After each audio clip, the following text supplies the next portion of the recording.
going to talk about conveyance alarms, and basically anything that's considered a conveyance alarm is an auger, a load-out belt, a bucket elevator leg, or anything that transfers product.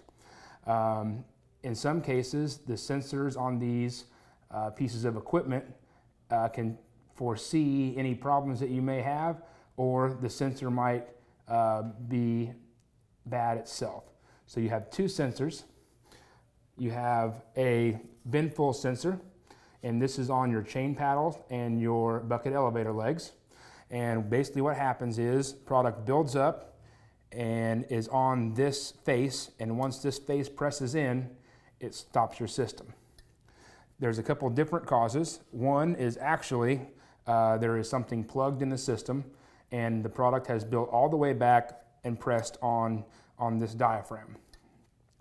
Also, if your system has been in service for quite a while, you can see buildup around the edges of the plate, and that buildup can cause an incorrect reading on the sensor. The other sensor that we use quite a bit is a zero speed sensor. This sensor sits on a mount or on the shaft of your equipment, and it reads a magnetic disc. And if for whatever reason it does not read the disc, it also causes an alarm. So if your system has stopped, say your bucket elevator leg has stopped moving, this will detect it. Or if there's any problem with the sensor, it will also inform you of that. If you try to run a blend,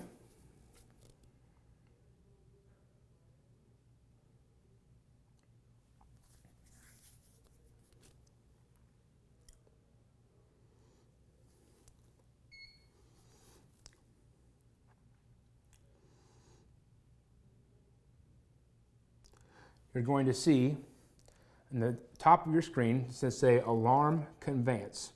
In order to figure out which piece of equipment it is, you go to your monitor screen and you go to your alarm history.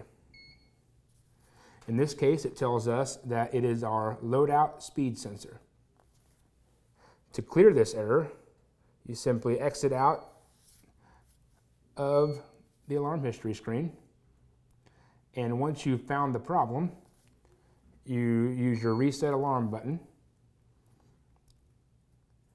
That will clear the alarm off your screen. So there are many different causes. The first thing to do is to check to see if your bucket elevator leg or any other piece of conveyance is actually functioning. So by doing that, you can go to the hand mode on your system and see if the piece of equipment fires up for you. If it does not, you may have a fuse blown or a breaker tripped, or your belt may not be tight enough. If everything is running correctly, then the thing that you would want to do is actually go and verify the sensor itself.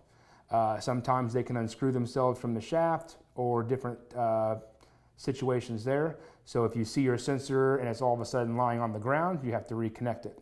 Other thing that we can do is if you take this sensor cover and you open it, inside are the electronics here, and what you can do is there's a green LED inside there. So if the conveyor is running and you do not see a green LED, you can call a Yargus technician and they will help you set this to the correct RPM.